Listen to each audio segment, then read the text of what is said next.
Hi, this is Shamrandi from Providence Life Design, and I wanted to talk today, this evening,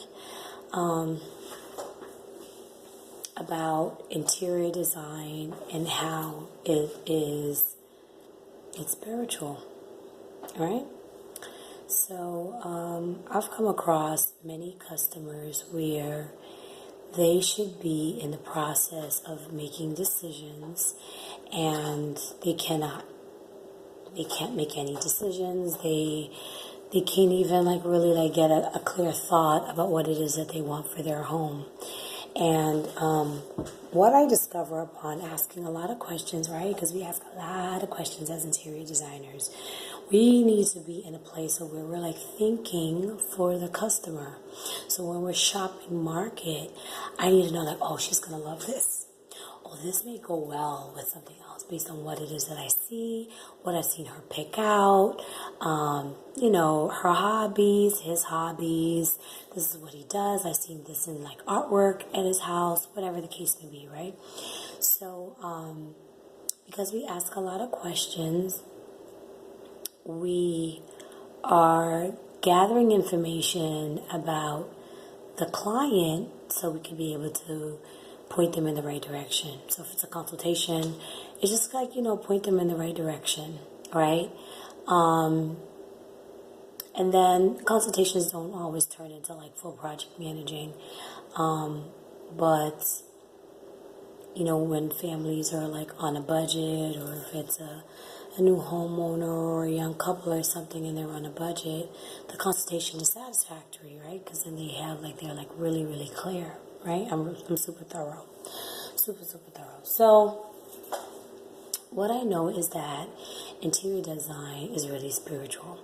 I remember watching a video about communication and, rapport. Rapport is so important.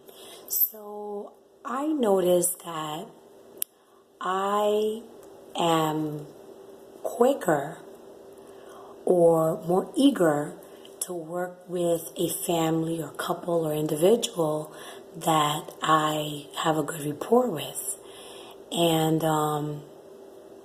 rapport also comes from the individual wanting to be open, right? There is some level of transparency that has to be understood. So once the rapport is there, then what you have is a customer, right, where they're going to be open to suggestion, okay? And the basis of this video is about how interior design is spiritual. I have had conversations with customers, and this is the business that I'm in now. I've been an interior designer for a long time, but I used to do a business in media with my husband, and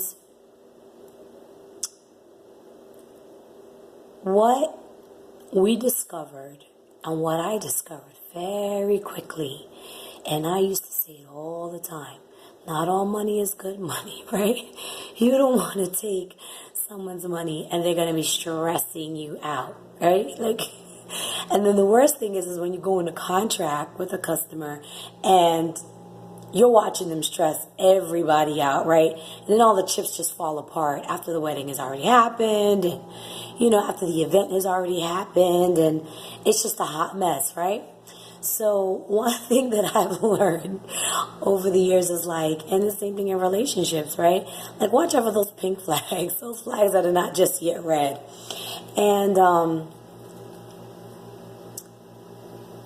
because it helps you with knowing how far you want to go with this customer. And then, are we going to build a rapport? Is this person going to respect advice? Is this person going to be receptive to direction? All of that stuff is so important. So, all this is is going to boil down to a story time. So I met this lady one time, and she made it seem like she just really, really needed my help, right? So I'm realizing, wait a minute, you're shooting down everything I'm saying. And then I said, I felt like just, I was listening more. Listening is super important, right? And I'm listening to her go on. And then it hit me, right? Like, it's spiritual, right? It's like you start to see what the customer's issue is. And sometimes people will think, I need to hire an interior designer. No. Maybe you need to clean your house first. Okay. Maybe you need to get your house on a cleaning regimen because it's so overpowering that even if you hired somebody this week, like they're not even going to tap in and scratch the surface. Maybe you need to come back and talk to me after you've had 3 deep cleanings in your house. Okay? And that I learned, see, that goes to show you how everything is relative to anything. When I could not book interior design customers, the same racist customers that wouldn't hire me to decorate their house, they would pay me top dollar to clean. And one thing I learned about different customers when it came to running a cleaning business is that there are some who do not respect the help that they get. Okay? And people that don't respect the help that they get, at that point, it's like there's only so much I can do for you, right? So now with interior design, fast forward, another state, I have children, my career is different, so much things have changed, and then I meet a customer that makes it seem like they're pining for my assistance, and then it comes down to like, wait a minute, you don't even want my help. You need a girlfriend. Or you need to go bring the young lady that you hired to nanny your kids. Maybe you need to bring her with you.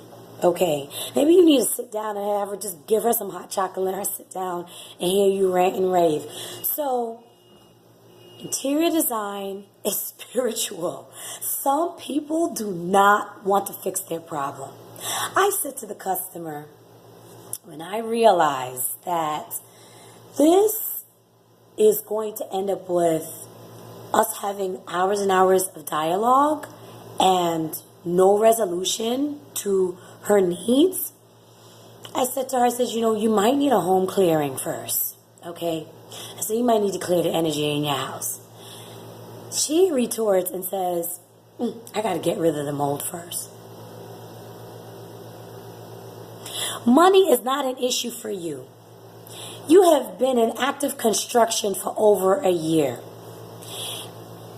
You can afford to live in the accommodations you're living in because of whatever. So this is a customer where they're in a different tax bracket, okay? This is somebody who can afford to have an interior designer on retainer. And she retorts and says, I got to get rid of the mold first. Oh, you mean, in my mind, I'm thinking, so you have a mold issue and you're dragging your feet to fix it? So what you want to talk about surfaces for? How about you get the root problem going on in your house sorted out? And then, after you've already built up your walls and you've talked to your architect about what structural changes you want to make, then you can come and talk to an interior designer. You see that?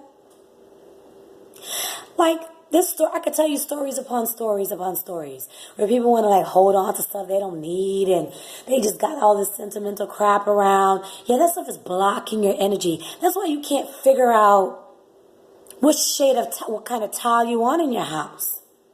And then you want to come and, maybe it was life miserable. So, this video is about interior design is spiritual. Okay?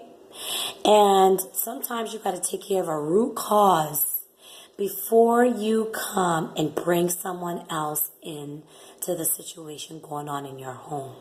Maybe you don't need an interior designer at this time. Maybe you just need several sessions of deep cleaning. Maybe you need to purge.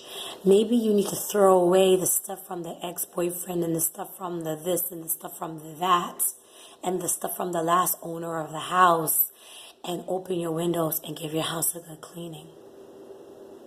And then once you do that, and you commit your space to what it should actually be, then you bring an interior designer in. Have a good night, guys. This is Shamradi from Providence Life Design.